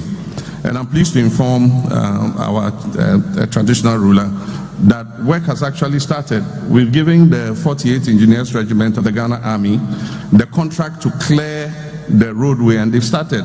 As I was leaving Ghana, they had cleared 51 kilometers of the road. And that new road is going to reduce the traveling distance between Accra and Kumasi from 270 kilometers to 198 kilometers. So 1 is going to be shorter, and 2 is going to be a 6-lane expressway. So there'll be 3 lanes going in one direction and 3 lanes coming in the other direction. And in all the major towns, it's not going to go through any major town. It's bypassing all the towns. If you get to Asamankesi, there'll be an off-ramp. You go on the off-ramp, you come. Well, welcome back from London. That was a very engaging conversation the president had with the diasporan community. We know the president is going to be there for a while. As there are so many engagements he won't be having there. He's there with quite a number of ministers and the heads of some institutions to chart the course that they are on, all for our economic development. And so, yes, we'll be bringing you updates as the president continues to have those engagements. But it's now time to bring you the latest in the world of sports after this break.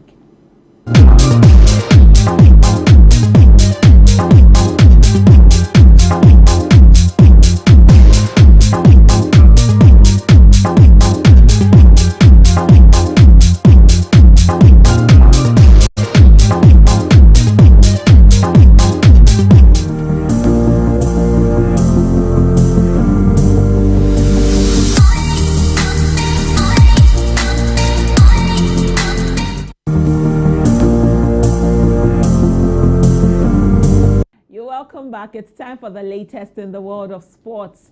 Somebody is quite disappointed, but it's also interesting that he came in good spirits.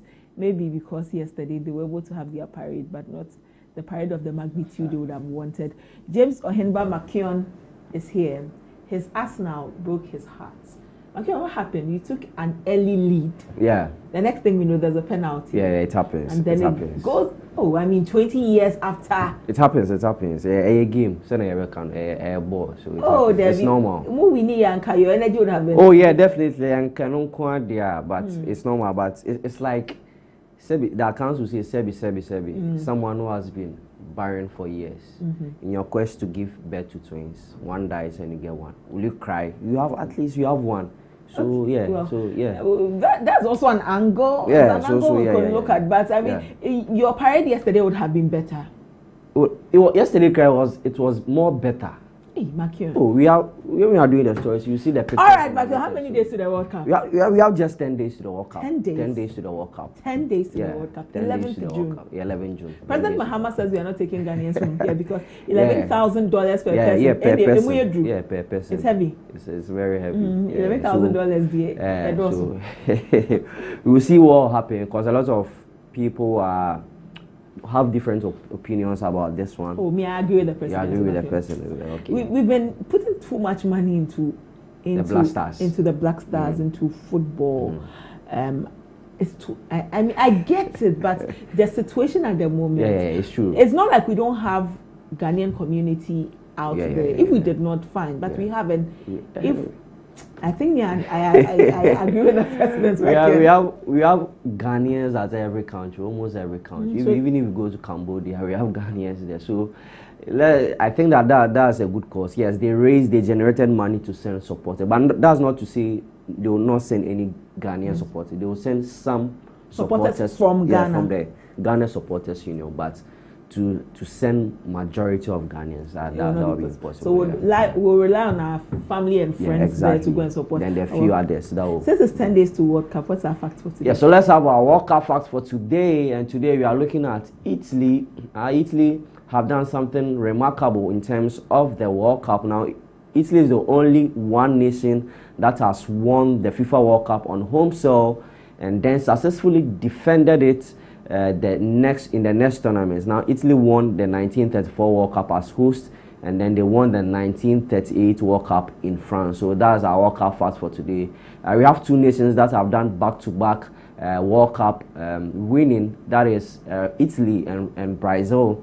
Brazil did it in Sweden and also in Chile. But for that of Italy, it's remarkable because they won it as host, and also the following year they also went on to win it in the next tournament. So that's our World Cup fact for today. Now, still on the World Cup, a lot of issues are going on. Remember, we are just 10 days to the World Cup, and as we are speaking, the Black Stars are training. But first of all, let's have a listen to President John Dramani Mahama speaking on the fact that it will be very, very difficult to send supporters to the 2026 World Cup because the cost for one supporter in terms of feeding, accommodation, transportation, tickets is about $11,000. So the plan is to stick with the diaspora Ghanaians and also get them some tickets to watch the games in the USA, Canada, and Mexico. Let's have a listen to John Mahama.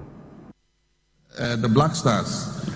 It will be difficult to take our supporters from other domain.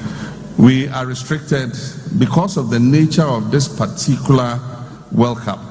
It's being held in 3 countries, and we're playing our first match in Canada, and then moving to Boston, from Boston to Philadelphia, and the cost of transporting, feeding, accommodating each supporter is, beyond our means. We say we are being fiscally disciplined. We cannot, spend our money in that manner. The cost approximates for each person to be fed, accommodated, transported, and all that, to watch the games, tickets, and all that, is estimated at almost $11,000. And so, how many can we take? So, we're concentrating mainly on the supporters' unions. They have a tradition of following the team to different places. They've been here to the UK, they've been to Germany, and they are registered members of the supporters' union. But what we're doing is we are procuring tickets for Ghanaians in the diaspora who want to attend the games. And so if you want to attend the game, you will get a ticket to attend the game. And so we have organized our chapters, our Ghanaian citizens. So that is the president of Ghana, John Dramani Mahama, speaking there in terms of the supporters going to the World Cup. But still on the World Cup, and now to the camp of the Black Stars in Wales. Today the Black Stars of Ghana will be having their final preparations ahead of the Wales friendly that will be played tomorrow in Cardiff. Remember, it's just 10 days to the World Cup, and we will be submitting our final squad today to FIFA. So interesting times in the camp in there. We almost have a full squad in camp. The only player that is missing from the squad is Alexander Jiku, who is here to join the team, and we are hearing that he picked up an injury against in their final game in CSK Moscow. The GFA will update us on that particular injury, whether he'll be able to fit to play against Wales and even in our friendly or in our first World Cup games against Panama. But today they will have their final training session, and that final training session will determine which of the players will be going to the 2026 World Cup. So let's keep our fingers crossed. We'll bring you up to date with that. But one player who has returned to the camp of the Black Stars is Ernest Nuama. Remember, about a year ago, he suffered an ACL injury. He's been out of contention for Olympic Lyon and even for the Black Stars. He has returned to the squad, and he says that he's very happy that he's been able to return to the team and also play his part in Ghana's 5th World Cup.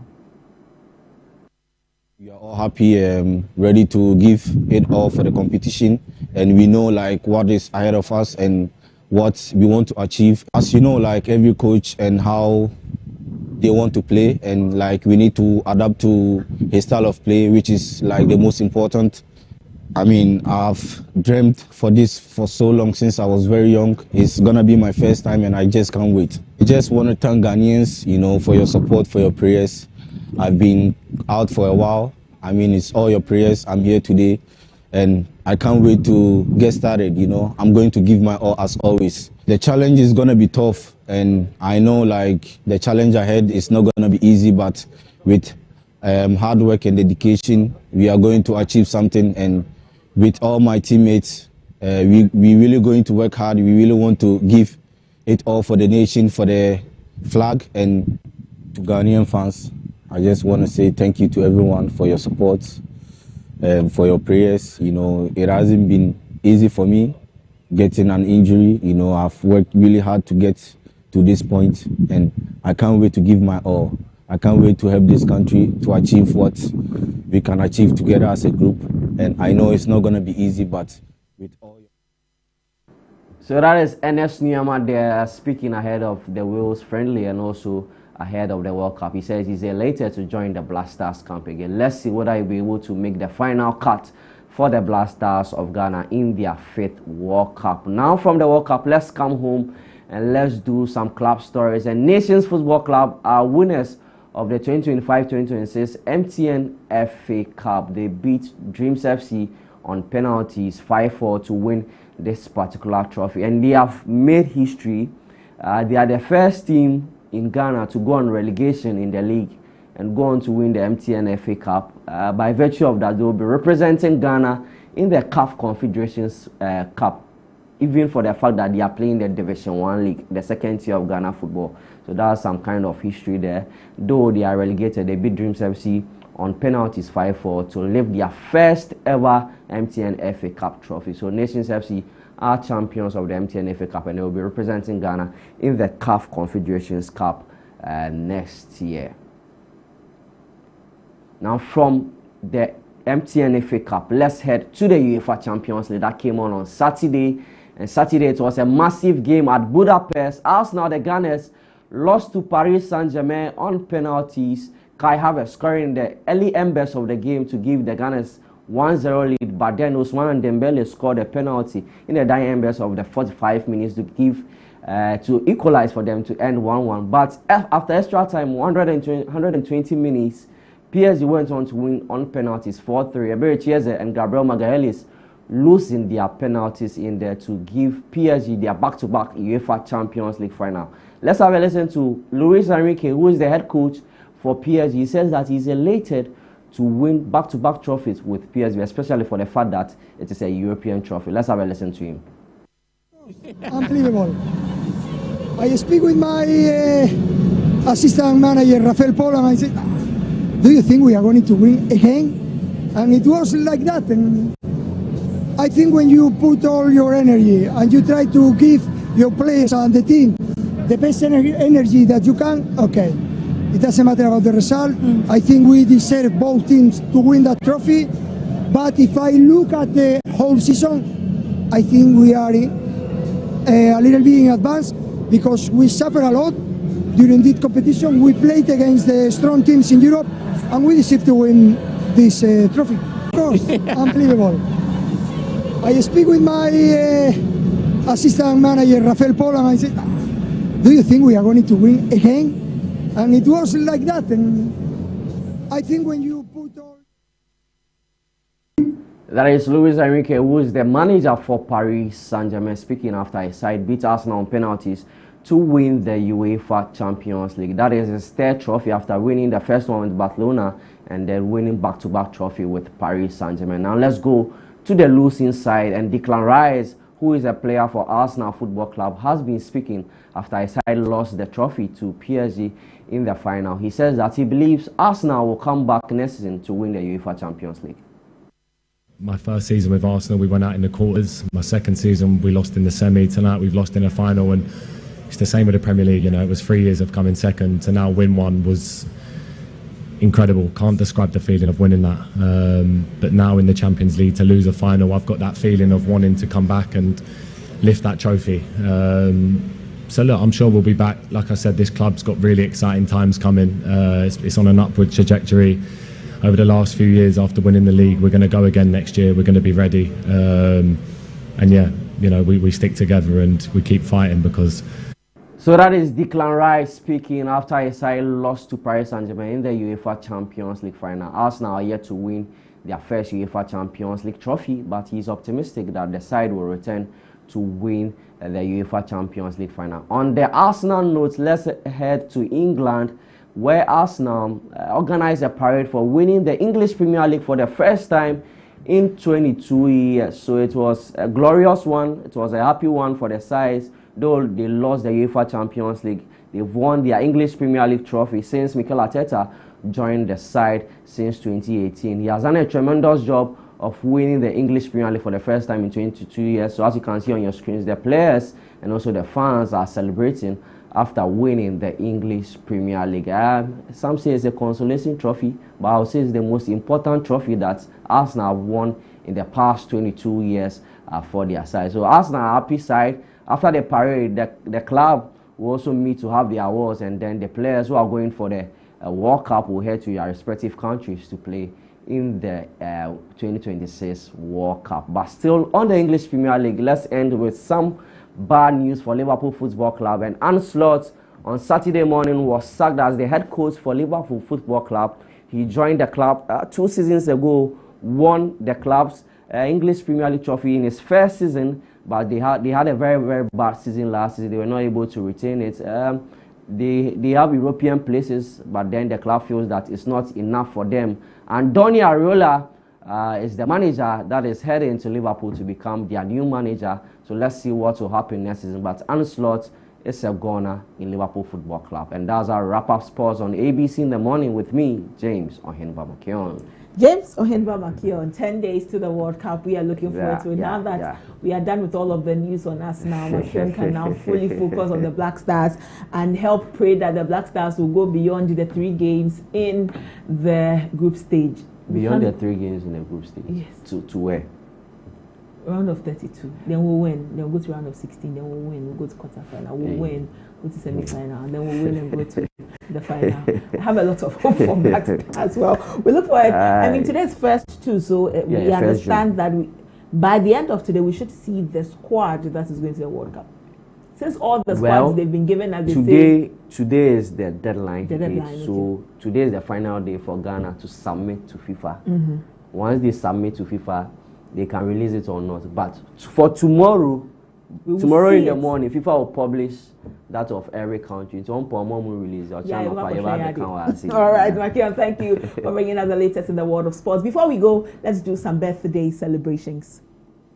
This is a belated happy birthday to Enoch Fodjo Ake. Belated happy birthday, Enoch. Though your special day was yesterday, the love and warm wishes continue today and always. Wishing you God's blessings, good health, happiness, and success in the year ahead. May all your dreams and aspirations come true.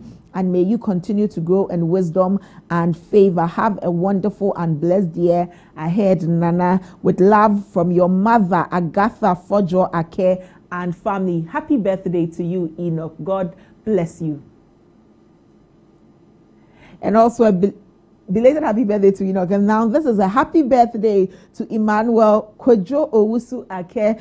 On this special day, we celebrate a wonderful son and a precious blessing. May God continue to guide, protect, and bless you with good health, wisdom, happiness, and success in all that you do. May your dreams come true.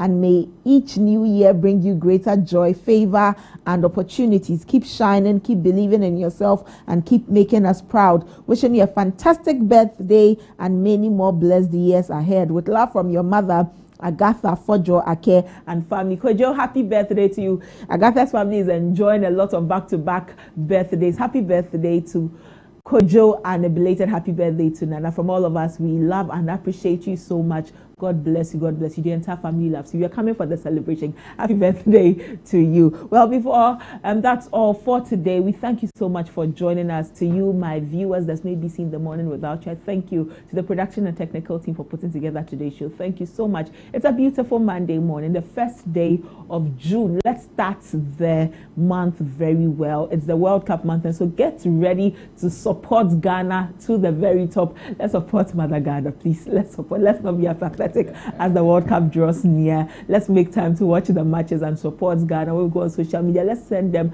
our best, okay, so that they will make Ghana proud at this year's World Cup. I thank you for joining me. I wish you the best of the day. I pray for you that everything you set your mind to, you will be able to achieve them. Please keep your head up, keep hope and faith alive, and do not relent in your